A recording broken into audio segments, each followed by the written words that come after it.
Look at her, just standing there. Unbelievable. She doesn't even care.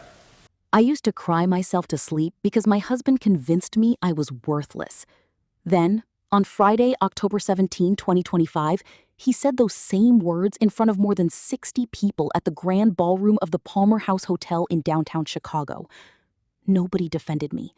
They just stood there with champagne glasses in their hands, watching my marriage fall apart. I wanted to disappear.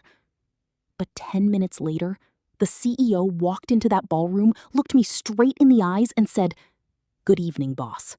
In that instant, every person who had laughed at me fell silent. What none of them knew was that my husband's worst mistake wasn't calling me worthless. It was believing he knew who I really was. It was Friday, October 17, 2025, and cold rain rattled against the tall windows, while a jazz band kept playing as if nothing had happened. I wanted to disappear. Instead, I became the center of every whisper in the room. My name is Lily Harper. I'm 32 years old. I thought that night would celebrate my husband's biggest promotion. I had no idea it would become the night everyone remembered for a completely different reason. Looking back now, that public humiliation was the best thing that ever happened to me. I just didn't know it yet. Neither did anyone else. 7 years earlier, Ethan Collins had promised we'd build our future together. I believed him. While he climbed the corporate ladder, I quietly managed our finances from home, paid our bills, and gave up my own business plans more than once so he could chase his dreams. I never complained because I thought sacrifices were part of marriage. Somewhere along the way, gratitude turned into entitlement. Then entitlement turned into disrespect. That night, I noticed Ethan smiling at Vanessa Monroe long before he looked at me. She wore an emerald dress, and he straightened the necklace around her neck like it was the most natural thing in the world. My stomach tightened, but I stayed quiet. Wives notice details other people miss. A regional director walked over and smiled. "Ethan, aren't you going to introduce us?" He wrapped an arm around Vanessa first. "This is Vanessa. She's the reason my biggest projects succeed." Then he pointed at me without even making eye contact. "And that's my wife, Lily." The director smiled politely. "So, Lily, what do you do?" Before I could answer, Ethan laughed. "She stays home." A few people chuckled. He took another sip of champagne. "Let's be honest. She lives off my paycheck." The laughter grew louder. Then he looked straight at me and said the sentence that shattered 7 years of marriage. "My wife doesn't contribute anything." He smirked. "She's completely worthless." My face burned. I could feel dozens of strangers staring at me, waiting to see if I'd cry. I almost did. Then, the ballroom doors slowly opened. Every executive stood up at exactly the same time. And the first person the CEO started walking toward was me. The room fell so quiet that I could hear the rain striking the ballroom windows. I stayed exactly where I was. My eyes were still burning from the humiliation, but I refused to look away. Daniel Whitmore, the CEO, entered with several board members and senior executives behind him. Ethan immediately straightened his jacket and whispered to Vanessa, "This is my chance." He smiled. I didn't. Daniel greeted a few investors, shook hands with department heads, then suddenly changed direction. He walked straight toward me. The whisper started. "Who is she? Does he know her?" Ethan let out a nervous laugh. There must be some mistake. Daniel stopped in front of me. A warm smile crossed his face. He extended his hand. "Good evening, boss." For a second, nobody moved. I shook his hand. "It's good to see you too, Daniel." A champagne glass slipped from someone's hand and shattered across the marble floor. No one even looked. Every eye stayed on us. Vanessa's smile disappeared. Ethan stared at me as if he had never seen me before. Then he forced another laugh. "Boss? Seriously?"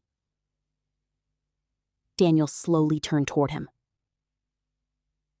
Mr. Collins. Yes, sir. I've heard quite a bit about you. Ethan's confidence returned instantly. I hope it's all good. Daniel held his gaze for one long moment. We'll discuss that later. Then he walked away. Those 5 words hit Ethan harder than any insult ever could. He looked at me.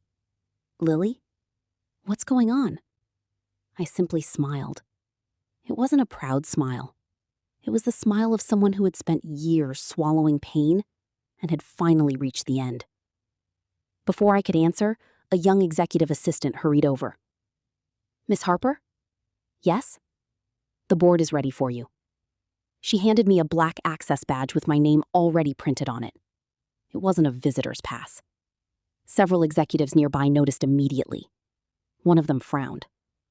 Why does she have executive access? The whispers spread through the ballroom even faster. Ethan grabbed my wrist. His hand was trembling.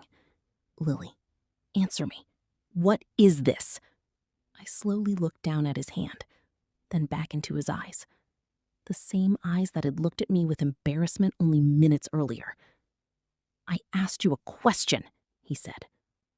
So did I. He frowned. I gently pulled my hand free. For 7 years, did you ever ask what I actually did every day? He opened his mouth. Nothing came out. Because he knew the answer. He never had. The private elevator doors slid open with a soft chime. Daniel was waiting inside. He looked at me. They're ready whenever you are. I stepped toward the elevator. Just before the doors closed, I looked back one last time. Ethan was no longer worried about his promotion. He was staring at me like a man who had just realized he'd spent 7 years married to someone he never truly knew. And he still had no idea. The biggest secret was waiting behind those boardroom doors. The boardroom doors closed behind me, shutting out the whispers from the ballroom. 12 directors were already seated around the long walnut table overlooking downtown Chicago. The rain had finally slowed, and the city lights reflected across the glass like thousands of tiny mirrors. Daniel Whitmore looked at me. The floor is yours, Miss Harper. A minute later, Ethan was escorted into the room. He looked confused. Vanessa followed behind him, her confidence completely gone. Ethan glanced around the table before looking at me. Lily, what is this? Daniel answered before I could. This is a special board meeting, and you're here because Miss Harper requested it. Ethan frowned. My wife requested it? Daniel nodded. No, your wife owns it. The room became perfectly still. I pressed a button on the conference table. A screen behind me lit up. The first document appeared. Harper Strategic Holdings. Majority shareholder, Lily Harper. The second page followed. The acquisition agreement. 18 months earlier, my investment company had quietly purchased the corporation where Ethan proudly worked. He looked at the screen, then at me, then back again. His face turned pale. You own this company? I do. I always worked from home. You just never cared enough to ask what I was working on. He took one shaky step toward me. Lily, please, I can explain. I calmly opened another file. Hotel receipts, corporate credit card charges, security logs, every business trip, every fake client dinner, every lie. Vanessa covered her mouth. You told me you were getting divorced. Ethan closed his eyes. I was going to. She shook her head. No, you lied to me too. She walked out without saying another word. Ethan reached for my hand. I stepped back. No. You lost the right to touch me. The moment you made my pain your entertainment. I looked around the table. I move that Ethan Collins be terminated immediately for misconduct, expense fraud, and multiple violations of executive ethics. One by one, every board member raised a hand. Unanimous. Security entered quietly. They handed Ethan a small box for his personal belongings. The same man who had called me worthless less than an hour earlier now had 5 minutes to clear his office. He looked at me with tears in his eyes. I'm sorry. For the first time that night, I believed him. But believing him didn't change anything. I slipped off my wedding ring and placed it on the table. I needed a husband who respected me. You only respected what you thought had value. I stood and picked up my folder. My silence never meant I was weak. It only gave you enough time to show everyone who you really were. I walked past him without looking back. The applause behind me wasn't for a promotion. It was for the truth. And as the elevator doors closed, I realized something that no title, no company, and no amount of money could ever replace. The sweetest revenge wasn't taking away the life he loved. It was finally refusing to let him define mine.